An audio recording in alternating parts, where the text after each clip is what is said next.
¿Qué tal? Buenas noches. Bueno, hoy quiero hacer una pequeña disertación sobre cuestiones fundamentales de la vida de fe de la Iglesia.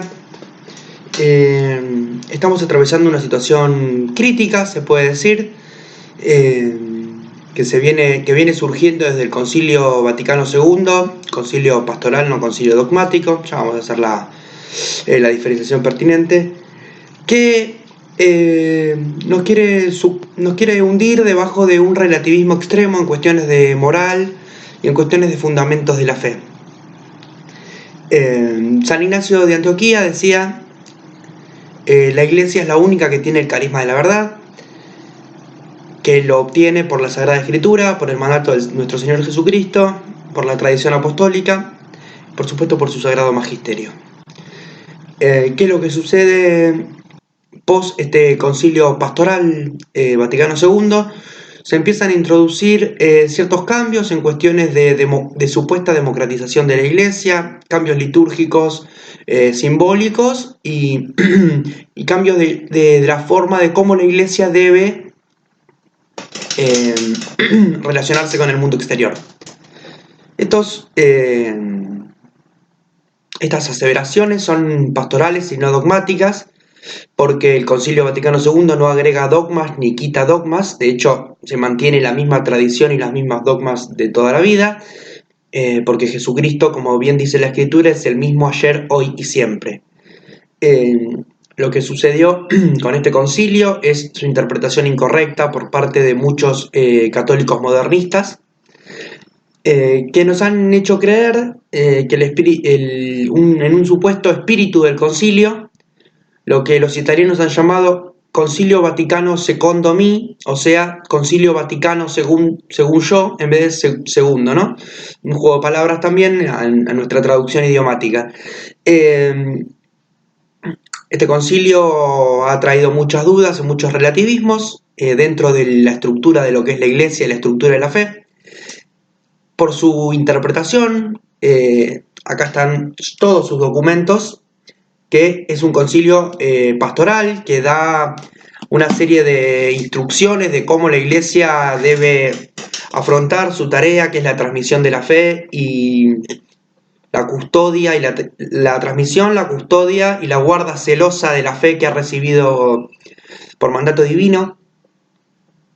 Y se ha hecho creer que esto es una nueva Iglesia, que hay que cambiar las cosas fundamentales, que no hay cosas subjetivas y objetivas, que esto es el espíritu, ¿no? De lo que se ha interpretado como espíritu del concilio y no el concilio en sí mismo. Y se ha tratado de modernizar, mundanizar mucho lo que son las celebraciones y ha traído un daño muy grande. Hubo grandes pastores de la Iglesia, San Juan Pablo II, Benedicto XVI, incluso Pablo VI, que pudo advertir con muchas de sus encíclicas las incorrectas interpretaciones de estos concilios, y han podido también establecer mediante estas encíclicas proféticas los peligros que se avecinaban. Hoy estamos también atravesando un momento social muy duro, donde el transhumanismo, donde se relativiza la verdad, no solo en ámbitos de fe, sino socialmente hablando. Y en cuanto a la Iglesia, que es la que debe permanecer inamovible y firme, también está sucumbiendo frente a esto. Nosotros somos un pueblo elegido por Dios, una raza sacerdotal, como bien lo dice la Escritura, y tenemos un sentido de la fe, sensum fidei, que es lo que nos hace permanecer fieles a la tradición de la Iglesia y a la verdad revelada.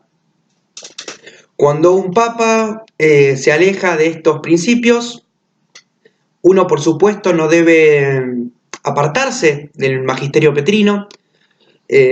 Condeno firmemente, también como lo condena el magisterio, el sedevacantismo.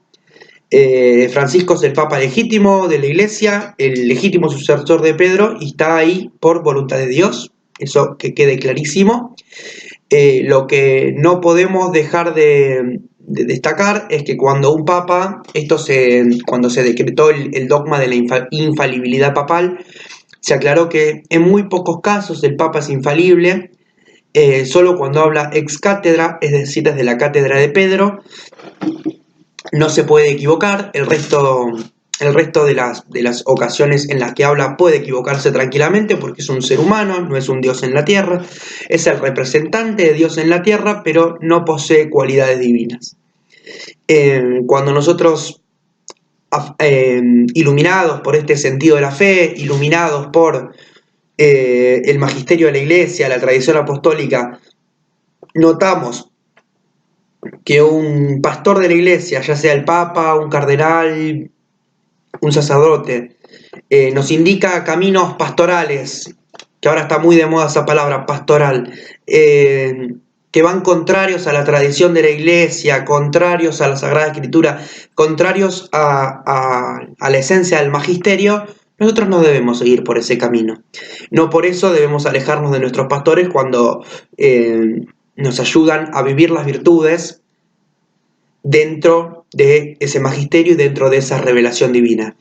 Por eso no queda invalidado completamente todas las aseveraciones de un papa o de un pastor de la Iglesia, sino solo aquellas que se contradicen con los fundamentos de la fe. Como dice San Pablo, la Iglesia es fundamento y columna de la verdad. Ese sentido de la fe debe permanecer intacto. Si no, nos convertimos en una especie de papólatras, que no seguimos a Cristo y a una verdad revelada, sino que seguimos al Papa de turno. Y eso es muy peligroso en la Iglesia. Durante el Concilio Vaticano II, post-Concilio Vaticano II, esta idea se introdujo de manera muy violenta y ha hecho mucho daño a la fe de la comunidad, a la fe de los fieles, a la fe de la Iglesia, en definitiva, ¿no?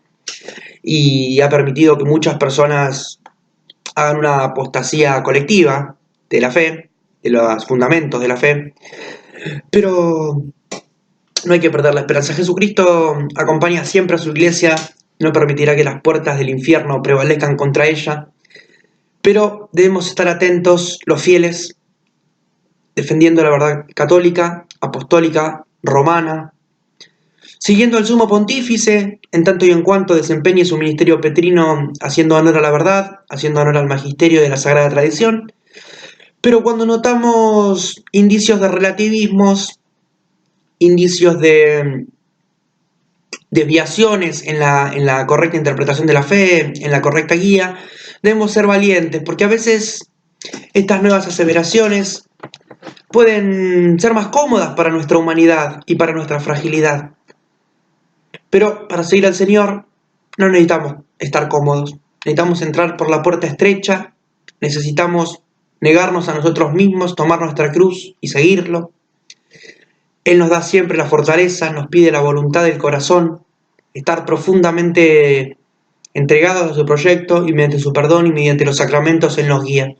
Pero si no está esta recta intención de corazón, no vale solamente decir Señor, Señor, como Él mismo lo expresa. No todo el que me diga Señor, Señor entrará en el reino de los cielos, sino el que escucha y hace la voluntad de mi Padre que está en el cielo. En una sociedad, la Iglesia está inmersa en la sociedad, sus fieles no quedan exentos a los flagelos progresistas y mundanos. Entonces, es una Iglesia que tiende a hacer estas cosas relativistas, que suenan lindas pero atacan los fundamentos de la fe y por ende la esencia humana, dañan mucho a la gente, dañan mucho a los fieles y los encaminan a una perdición. Esto del no juzgar, ¿no? Que está muy de moda ahora, un cristianismo New Age, no juzgar, no condenar, cuando la Escritura no habla de no juzgar, sino de juzgar con juicio justo. Tenemos que estar alertas. La Iglesia no está exenta, está inmersa en el mundo, pero no es del mundo y no está exenta de todo esto. Por eso reconocemos los tres enemigos del alma históricos: el demonio, el mundo y la carne. Reconocemos la única Iglesia fundada por Cristo y necesaria para la salvación como camino para la redención humana. Jesucristo mismo quiso obrar su redención mediante la Santa Iglesia. Por eso Cuando ustedes los acusen, a todos los que se mantienen firmes de fariseos, de cismáticos, díganle no. Yo estoy con el ministerio petrino, estoy con la tradición de la iglesia y estoy con el sagrado magisterio. Pero cuando salgan documentos como los que salieron, como Amoris Laetitia, como este nuevo documento Laboris sobre el sínodo de Amazonia, digamos, no, esto contradice los fundamentos de la fe. Y no por eso uno es cismático. La corrección fraterna que hacían entre ellos los apóstoles, redactado en Hechos de los Apóstoles, nos tiene que confortar. Y si el mundo los odia, recuerden que me dio a mí primero. Y todas las advertencias que nos hace San Pablo sobre los falsos pastores o sobre doctrinas que se puedan llegar a meter, que se venden como verdad y como superadoras, pero en realidad lo único que hacen es llevar a la perdición de la persona, nosotros digamos, no, esto no es de esta manera. Y quedaremos solos, quedaremos un puñado. Esto está todo profetizado. No tengamos miedo. No busquemos una fe que se adapte a nuestras debilidades, a nuestra pobre condición humana, dañada por el pecado, sino que sigamos los fundamentos de Cristo.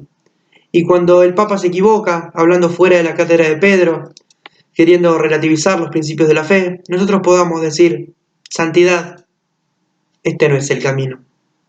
Santo Padre se está equivocando y podamos iluminarlo. Incluso negando nuestras propias comodidades, negando nuestros propios anhelos, nuestros propios deseos. Porque básicamente es necesario que nosotros disminuzcamos para que el Señor crezca, y no al revés.